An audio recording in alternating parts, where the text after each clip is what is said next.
यार के नाम पर बर्बाद कर दिया, इस बार राष्ट्रपति के अभिभाषण पे बर्बाद कर दिया, क्योंकि उनके पास कोई मुद्दा नहीं है, वो मुद्दा विहीन है, इसलिए वो हल्ला दंगा करके अपने ओर नजर खींचने का प्रयास करते हैं। तो इसलिए ऐसा यार काम तो चुनाव आयोग का है, करते हैं बीएलओ वगैरह, लेकिन कुछ बीएलओ द्वारा कहीं कहीं उनके नाजानकारी की में कुछ बदमाशियों में वो गड़बड़ भी कर रहे हैं। उसके लिए हम सब राजनीतिक दल के कार्यकर्ता हैं, हम सब की जिम्मेदारी है कि मतदाता पुनरीक्षण हो रहा है तो उसमें हम भाग लें कि हमारा कोई भी मतदाता छूटने ना पाए, ये हम सब की जिम्मेदारी है। इन दोनों कामों को आपको निश्चित तौर से लग करके, क्योंकि सब नारा और रह जाएगा, सारा माहौल रह जाएगा अगर मतदाता सूची में आपके समर्थक का नाम ही नहीं होगा, उस समय केवल हाथ मल करके आप रह जाओगे। इसलिए मेरा निवेदन है, अभी समय है, समय बढ़ गया है, अपने अपने बूथ पे कम से कम अपने अपने बूथ पे कम से कम उसको जांच लीजिए। जो एसडीसीटी आई है उसमें भी देख लीजिए कि अगर जो लोग हो उनका फार्म जरूर से भरवा दीजिए। फार्म 6 जो लोग हमारे नए नौजवान 18 साल से ऊपर हुए हैं उनका भी फार्म भरवा दीजिए, या गलती से किसी का नाम कट गया है उसका भी फार्म भरवा दीजिए। बाकी जो लोग गलत लोग हैं, अगर दोबारा नाम है तो फार्म 7 भर के उनका भी नाम कटवाने का भी काम करिए। और आज आप सब ने इतने गर्म ज्योति से मेरा स्वागत किया है, उसके लिए आप सबको मैं कोटि कोटि नमन करता हूँ, वंदन करता हूँ। जय हिंद, जय भारत। हो करके जाती है।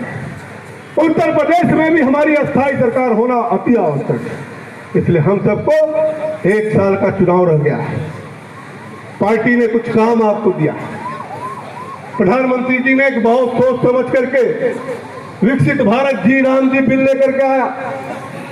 जो नरेगा कानून था कि 100 दिन का लोगों को रोजगार देना था, हमने भी उस विकसित भारत जी राम जी जो बिल लेकर आया है, हमने उसमें व्यवस्था किया है कि 100 दिन की जगह 125 दिन का काम हम देंगे। साथ ही साथ जिसको काम हम नहीं दे पाएंगे, जो रजिस्टर्ड है उनको भत्ता देने का भी काम करेंगे। अरे रुको भैया, अगर उनको हम काम नहीं दे पाते, रजिस्टर्ड हैं, तो उनको भत्ता देने की भी व्यवस्था उसमें बनाई गई है। और हम सब देखते रहे होंगे, हम ही से लोग कहते थे भैया जब से नरेगा चलल तब से खेती के काम करे के मना ही नहीं मिला। बोलिए भाई मंडल अध्यक्षपुर वाले, आप भी कहते थे हमसे, बबलू सिंह कहाँ वाटर, वो भी कहते थे, ऐसे तमाम लोग कहते थे। और सत्य भी था कि उस समय नरेगा का काम चलता था तो खेती में काम करने के लिए मजदूर नहीं मिलते थे। हमने वो व्यवस्था किया है कि 60 दिन का गैप उत्तर प्रदेश सरकार अपने भौगोलिक दृष्टिकोण से देखते हुए 60 दिन चाहे तो 1 दिन का एक पर शर्त में गैप कर सकता है, नहीं तो 20-20 दिन का गैप देके जब खेती का समय आवे तो नरेगा का काम बंद करके, तो मतलब कह लो कि 125 दिन हो और 60 दिन 185 दिन का काम मजदूरों को हमारे मिलने वाला है।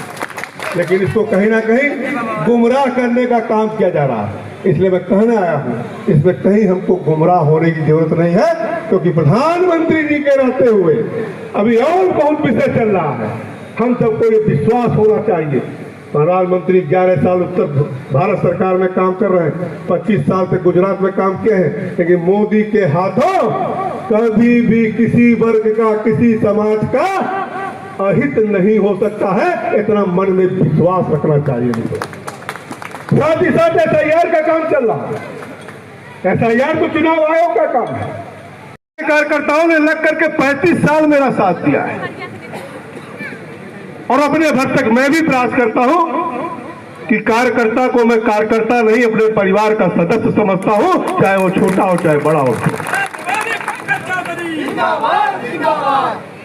साथियों, जो मेरा स्वभाव है, आपने देखा होगा जिस दिन मेरा घोषणा हो रहा था, वो मेरे मन का उद्गार था, जो मैं प्रदेश के मंच से भी बोला था कि मैं कार्यकर्ता आधारित रहता हूं, मैं किसी गलत फहमी का शिकार नहीं रहता हूं कि अपने बल पर मैं सांसद बन जाता था। इन्हीं कार्यकर्ताओं के बल पर मैं बार बार सांसद बनता था।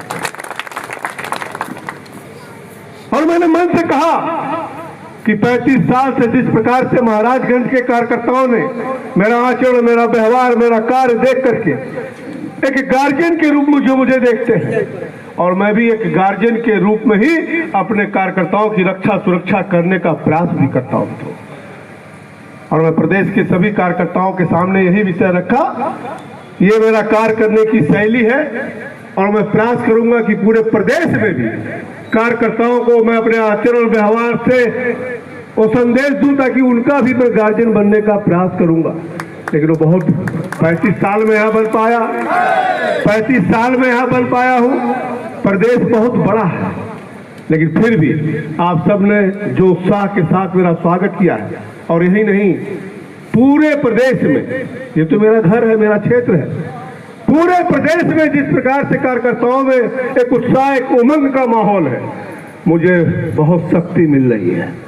और आप सब जानते हो कि जब मैं टारगेट कर लेता हूं कि मुझे ये काम करना है, तो फिर मैं दिन रात नहीं देखता हूं। और आपके बल पे आप सबको विश्वास दिलाना चाहता हूं, अगर राष्ट्रीय नेतृत्व ने मुझे एक कर्तव्य सौंपा है कि 2027 में फिर से हैट्रिक लगाना है, तो दमखम के साथ पूरे प्रदेश में मैं काम करने का काम करूंगा।